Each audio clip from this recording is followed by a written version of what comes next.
નમસ્તે વિદ્યાર્થી મિત્રો, હાર્દિક સર એકેડમીની યુટ્યુબ ચેનલમાં આપ સૌનું ખૂબ ખૂબ સ્વાગત છે. આજનો જે વિડીયો છે એમાં આપણે ચર્ચા કરશું 18મી જાન્યુઆરીના તમામ અગત્યના કરંટ અફેર. વિડીયો શરૂ કરીએ એ પહેલા એન્ડ્રોઇડ એપ્લિકેશનની લિંક ડિસ્ક્રિપ્શનમાં મળી જશે, ત્યાંથી તમે ડાઉનલોડ કરી શકો છો. એન્ડ્રોઇડ એપ્લિકેશનમાં આપણા પેઇડ લેક્ચર્સ છે, બરાબર, એ બધા મળી જશે. જે યુટ્યુબમાં નથી એ બધું તમને ત્યાં મળી જશે. આપણા લેક્ચરની પીડીએફ, ઈ બુક્સ, આ બધું જ તમને આપણી એન્ડ્રોઇડ એપ્લિકેશનમાં મળશે. જૂના 6 મહિના સુધીના કરંટ અફેર જોતા હોય તો પણ મળી જશે. ક્લિયર? તો આ નંબર છે, વોટ્સએપ મેસેજ કરીને પણ માહિતી પૂછી શકો છો, અથવા તમને એપ્લિકેશનમાં પણ બધી માહિતી મળી જશે. શરૂ કરીએ 18મી જાન્યુઆરીના તમામ અગત્યના કરંટ અફેર. સૌથી પહેલો ક્વેશ્ચન છે, હાલમાં જ 98માં અકાદમી પુરસ્કાર છે, એના માટે ટોટલ કેટલી ભારતીય ફિલ્મ છે અને સર્વશ્રેષ્ઠ ફિલ્મની શ્રેણીની અંદર પાત્રતા મળી છે, પત્રની પાત્રતા મળી છે, બરાબર, મતલબ કે એની અંદર એન્ટ્રી મળી છે. બરાબર, હજી અહીંયા એન્ટ્રી મળી એનો મતલબ એવો નથી કે એને નોમિનેશન પણ મળી ગયું અને એને એવોર્ડ મળી ગયો. બરાબર, આ બે વસ્તુ હજી બાકી છે. ઓકે, અહીંયા એન્ટ્રી મળી છે, એન્ટ્રીના જે ધોરણો આવે એ પૂરા કર્યા છે, એ હમણાં જોશું આપણે. તો ટોટલ 5 ભારતીય ફિલ્મો છે એને અહીંયા પાત્રતા મળી છે. કેટલામાં ઓસ્કર પુરસ્કાર છે? પહેલા તો એને એકેડેમી પુરસ્કાર પણ કહેવાય, બરાબર, અથવા તો એકેડેમી પુરસ્કારને ઓસ્કર પુરસ્કાર કહેવાય. કેટલામી આવૃત્તિ છે? તો કે 98મી આવૃત્તિ છે, બરાબર, ઓસ્કર પુરસ્કારની. 5 ભારતીય ફિલ્મોને સર્વશ્રેષ્ઠ શ્રેણીની અંદર પાત્રતા મળી છે, મતલબ કે એની અંદર ઓફિશિયલ એન્ટ્રી મળી ચૂકી છે. તો ટોટલ આ યાદી જાહેર કરી છે academy of motion picture arts and sciences, બરાબર. એમપીએસ દ્વારા આ માહિતી જાહેર કરવામાં આવી છે. માહિતીમાં 201 એવી ફિલ્મો છે ટોટલ જેને આની અંદર એન્ટ્રી મળી છે ઓસ્કરના નોમિનેશનમાં. હવે નોમિનેશન થશે, બરાબર, એના પછી એવોર્ડ આપવામાં આવશે, બરાબર. હવે નોમિનેશનમાં કેટલી સિલેક્ટ થાય છે અને પછી પાછળથી એવોર્ડ કેટલાને મળે છે એ અલગ વસ્તુ છે. ઓકે, તો 5 ભારતીય ફિલ્મો જે છે કઈ કઈ છે? કંતારા છે, આ લેજન્ડ ચેપ્ટર 1 છે, તુંબદ ધ ગ્રેટ છે, મહાઅવતાર નરસિંહા છે અને ટુરિસ્ટ ફેમિલી. આ ટોટલ 5 ફિલ્મો છે કે જેનાની અંદર સ્થાન મળેલું છે. ઓકે, બાકી સર્વશ્રેષ્ઠ ફિલ્મ છે એને પાત્ર થવા માટે ફિલ્મનું 2025માં રિલીઝ થવું કમ્પલસરી હતું. મતલબ કે આની અંદર એન્ટ્રી મેળવવી હોય તો એ ફિલ્મ છે 2025માં રિલીઝ થયેલી હોવી જોઈએ. ઓકે, ફિલ્મો છે, બરાબર, એ યુએસએના ઓછામાં ઓછા 10 શહેરોમાં 45 દિવસ સુધી પ્રદર્શિત થયેલી હોય છે. તો અમેરિકાના 10 શહેરોની અંદર 45 દિવસ સુધી પ્રદર્શિત હોય, બરાબર, એવી પાત્રતા પણ આ બધી ફિલ્મોએ મેળવેલી છે, પાંચે. બરાબર, દરેક ફિલ્મ માટે rise representation and inclusion standard entry છે, આ ફોર્મ જમા કરાવવાનું ફરજિયાત હતું. 4 સમાવેશી માપદંડોમાંથી ઓછામાં ઓછા 2 માપદંડ પૂરા કરવાના. ક્લિયર? 2025માં રિલીઝ, 10 શહેરોમાં 45 દિવસ સુધી પ્રદર્શિત અને રાઇઝ ફોર્મ ભરવાનું, બરાબર. તો આવા ચારેક એના પાત્રતાના ધોરણો હતા, એમાંથી 2 પાત્રતાના ધોરણો છે કમ્પ્લીટ કરવા કમ્પલસરી હતા. ક્લિયર? બાકી વાત કરીએ તો 12 થી લઈને 16 જાન્યુઆરી દરમિયાન આ નોમિનેશન માટે વોટિંગ કરવામાં આવશે. ક્લિયર? અને આનું જે આયોજન છે એ અમેરિકાના લોસ એન્જલિસના ડોલ્બી થિયેટરની અંદર કરવામાં આવશે. મતલબ કે તમને ક્વેશ્ચન એવો પૂછે કે ભાઈ ઓસ્કર એવોર્ડ છે, બરાબર, 98મી આવૃત્તિ, આયોજન ક્યાં થવાની છે? તો યુએસએના લોસ એન્જલિસના ડોલ્બી થિયેટરમાં, બરાબર, સ્થળ સાથે આપી દીધું છે, એ યાદ રાખી લેજો. ડીઆરડીઓ સ્વદેશી MP-ATGM, બરાબર, આનું સફળ પરીક્ષણ કયા રાજ્યમાંથી કર્યું છે? ઓલરેડી આપણે 1 લાઇનમાં કદાચ આવી ગયેલો ક્વેશ્ચન છે, તો ઓપ્શન સી આપણો આન્સર થશે. ડિટેલમાં થોડીક ચર્ચા એટલા માટે કરવી છે કે થોડુંક આના વિશે માહિતી આપવાની છે. જેમ કે જીપીએસસી, પીએસઆઈ, કોન્સ્ટેબલની પરીક્ષામાં આ ટોપિક ઉપયોગી છે. તો main portable anti-tank guided missile કહેવાય MP-ATGM, બરાબર. ATGM એટલે કે એન્ટી-ટેન્ક ગાઇડેડ મિસાઇલ, MP એટલે કે મેન પોર્ટેબલ.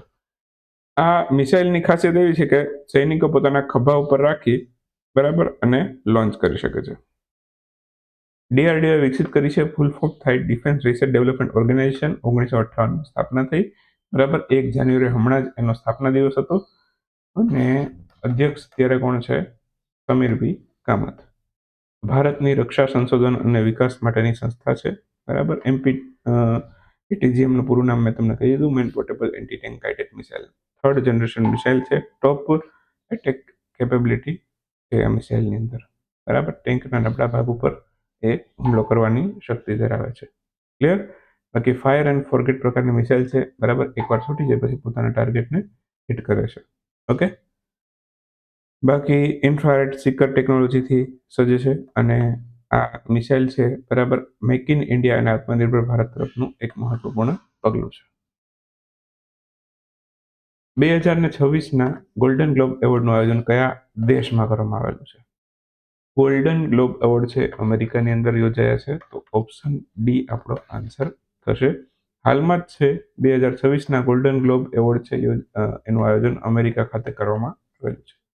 ગોલ્ડન ગ્લોબ એવોર્ડની કેટલામી આવૃત્તિ હતી? તો કે 83ની. ઓસ્કરની કેટલામી હતી? તો કે 98. બરાબર, ગોલ્ડન ગ્લોબની 83મી આવૃત્તિ બરાબર, અને જે ઓસ્કર એવોર્ડ છે બરાબર એની 98મી આવૃત્તિ. ઓકે, આ ગોલ્ડન ગ્લોબ એવોર્ડ છે વિશ્વના પ્રતિષ્ઠિત ફિલ્મ ટીવી પુરસ્કારોમાંથી એક છે. ઓકે, આ જે ગોલ્ડન ગ્લોબ એવોર્ડ જે ફિલ્મને મળ્યો છે બરાબર, એ ફિલ્મનું નામ છે one battle after another. One battle after another. Okay, drama આધારિત આંતરરાષ્ટ્રીય ફિલ્મ છે. Okay, golden globe award drama, music અને મ્યુઝિકલ અથવા તો કોમેડી કેટેગરીની અંદર વહેંચાયેલું છે. ક્લિયર? ચાલો, એના પછી જસ્ટિસ રેવતી મોહિતે ડેરે એ કયા રાજ્યના સૌથી પહેલા મહિલા મુખ્ય ન્યાયાધીશ બન્યા છે? જસ્ટિસ રેવતી બરાબર એ હાલમાં જ મેઘાલય રાજ્યના નવા મુખ્ય ન્યાયાધીશ બનેલા છે. મતલબ કે ત્યાંની જે હાઈકોર્ટ છે એના નવા મુખ્ય ન્યાયાધીશ જસ્ટિસ રેવતી બન્યા છે. ઓકે, ઓપ્શન ડી આપણો આન્સર થશે. ગુજરાતના કોણ છે? મને યાદ છે સોનિયા ગિરધર ગોકાણી. તો એ ભારત નથી નહીં પણ ગુજરાત રાજ્યના સૌથી પહેલા મહિલા મુખ્ય ન્યાયાધીશ છે. સુપ્રીમ કોર્ટમાં કોઈ નવા સૌથી પહેલા મહિલા સીજેઆઈ છે ત્યાર સુધીમાં કોઈ? તો કે નથી. હા, 2027માં 100% થઈ જશે બરાબર, બીવી નાગરત્ન. ઓકે, તો એ ભારતની સૌથી પહેલી મહિલા મુખ્ય ન્યાયાધીશ બનશે 2027માં. હજી બની નથી, તો અત્યારે આપણે કોઈ નથી એમ જ યાદ રાખશું. જસ્ટિસ રેવતી મોહિતે બરાબર એ મેઘાલય રાજ્યના નવા મુખ્ય ન્યાયાધીશ તરીકે નિયુક્ત થયા. પ્રથમ મેઘાલયના સૌથી પહેલા મહિલા મુખ્ય ન્યાયાધીશ તરીકે નિયુક્ત થયા છે. અત્યાર સુધી મેઘાલયમાં કોઈ પણ મહિલા મુખ્ય ન્યાયાધીશ નહોતા. એ સૌથી પહેલી વખત મહિલા મુખ્ય ન્યાયાધીશ તરીકે મેઘાલયના ઇતિહાસમાં નિયુક્ત થયા છે. હાઈકોર્ટના મુખ્ય ન્યાયાધીશની નિયુક્તિ કોણ કરે? તો કે રાષ્ટ્રપતિ, પ્રેસિડેન્ટ છે એમની નિયુક્તિ કરે બરાબર. એવી જ રીતે સુપ્રીમ કોર્ટના ન્યાયાધીશોની નિયુક્તિ પણ રાષ્ટ્રપતિ દ્વારા કરવામાં આવતી હોય છે. તો સુપ્રીમ કોર્ટમાં સૌથી પહેલા મહિલા મુખ્ય ન્યાયાધીશ નથી પણ સૌથી પહેલા મહિલા ન્યાયાધીશ છે એમનું નામ છે ફાતિમા દેવી. ઓકે, બાકી ગુજરાત રાજ્યના સૌથી પહેલા મહિલા મુખ્ય ન્યાયાધીશ સોનિયા ગિરધર ગોકાણી છે, એમને પણ યાદ રાખીશું. શાઇન યોજનાનું લોન્ચિંગ કોણે કરેલું છે? શાઇન યોજના છે બરાબર આ BIS દ્વારા શરૂ કરવામાં આવેલી છે, તો આન્સર આવશે BIS. હાલમાં જ શાઇન યોજના બ્યુરો ઓફ ઇન્ડિયન સ્ટાન્ડર્ડે શરૂ કરી છે. રાષ્ટ્રીય ધોરણ નિર્ધારક સંસ્થા છે BIS. નવી દિલ્હીમાં એનું હેડક્વાર્ટર આવેલું છે. શાઇનનો પૂરું ફૂલ ફોર્મ થાય છે standard help four informal and nature employed woman. Clear? તો આ શાઇનનો ફૂલ ફોર્મ છે. શાઇન યોજનાનો મુખ્ય હેતુ કામકાજ કરતી મહિલાઓને ધોરણો અંગે જાગૃતિ ફેલાવવાનો છે. આ યોજના ખાસ કરીને અસંગઠિત ક્ષેત્રમાં કામ કરતી મહિલાઓ માટે છે બરાબર. યોજના દ્વારા ઉત્પાદન ગુણવત્તા, સલામતી ધોરણો છે બધા વિશે માહિતી આપવામાં આવશે. મહિલાઓને બજાર સુધી એટલે કે માર્કેટ સુધી પહોંચ છે એને સુલભ બનાવવાનો પણ આ યોજનાનો મુખ્ય ઉદ્દેશ છે. મહિલાઓને સ્વરોજગાર, આર્થિક સશક્તિકરણ આ બધામાં મદદરૂપ થાય એવી યોજના છે. આ યોજના અંગેની જાહેરાત છે BISનો 79મો સ્થાપના દિવસ હતો એ અવસર ઉપર કરવામાં આવી છે. ટૂંકમાં આ યોજના વુમન એમ્પાવરમેન્ટ અને સ્ટાન્ડર્ડાઇઝેશન છે બરાબર એની સાથે જોડાયેલી છે. કોમનવેલ્થ સ્પીકરો અને પીઠાસીન અધિકારીઓ બરાબર એટલે કે પ્રિસાઇડિંગ ઓફિસર્સ એના સંમેલનનું બરાબર આયોજન 28મું સંમેલન હતું લગભગ બરાબર. એનું આયોજન કયા દેશમાં થશે? આ ભારતમાં થવાનું છે, ન્યૂ દિલ્હીમાં. ઓપ્શન બી આપણો જવાબ થશે. હાલમાં જ કોમનવેલ્થ એટલે કે રાષ્ટ્રમંડળ અને સ્પીકરો અને પીઠાસીન અધિકારીઓની સંમેલનનું આયોજન છે ભારતમાં કરવામાં આવશે. આ કોન્ફરન્સનું નામ છે conference of speaker and presiding officer of the Commonwealth. Clear? 28મી આવૃત્તિ છે, ન્યૂ દિલ્હીમાં આયોજન થશે. 14 થી લઈને 16 જાન્યુઆરી દરમિયાન આયોજન થયેલું હતું. ઓકે, અને 50થી વધુ દેશોએ આના ભાગ લીધો. કોમનવેલ્થ દેશોની સ્થાપના 1949માં થયેલી. ઓકે, અને આ પહેલા ભારતે એક વખત આ ઇવેન્ટનું આયોજન કરેલું છે તો કે 100% 2010માં ભારતે આયોજન કરેલું હતું.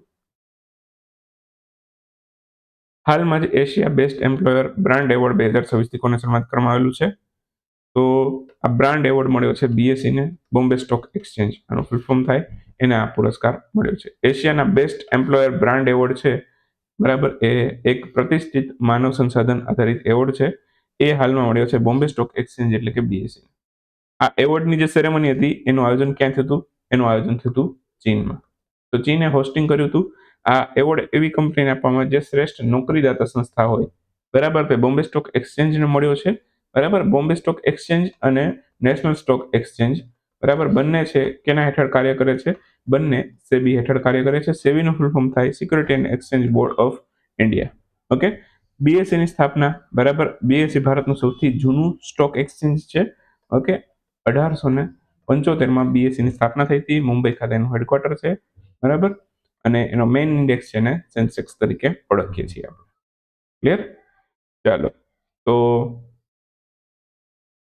હવે એક વાક્યના ક્વેશ્ચન ઉપર ચર્ચા કરીએ થોડીક. તો સૌથી પહેલો ક્વેશ્ચન છે, 5મી ત્રિસૈનિક વયોવૃદ્ધ દિવસ પરેડ છે એ ક્યાં યોજાઈ? આ હાલમાં જ મુંબઈ ખાતે યોજાઈ હતી. ભારત અને કયા દેશ વચ્ચે ડાક એક્સપ્રેસ અને લોજિસ્ટિક્સ સેવાઓ માટે કરાર થયો છે? તો ભારત અને જર્મની વચ્ચે ટોટલ 19 કરારો થયા છે. એમાં ડાક એક્સપ્રેસ અને લોજિસ્ટિક્સ સેવાઓ માટે કરાર થયા છે. હાલમાં જ એનએસઓ દ્વારા ભારતના જીડીપી માટે 2025-26 માટે શું અનુમાન લગાવવામાં આવ્યું છે?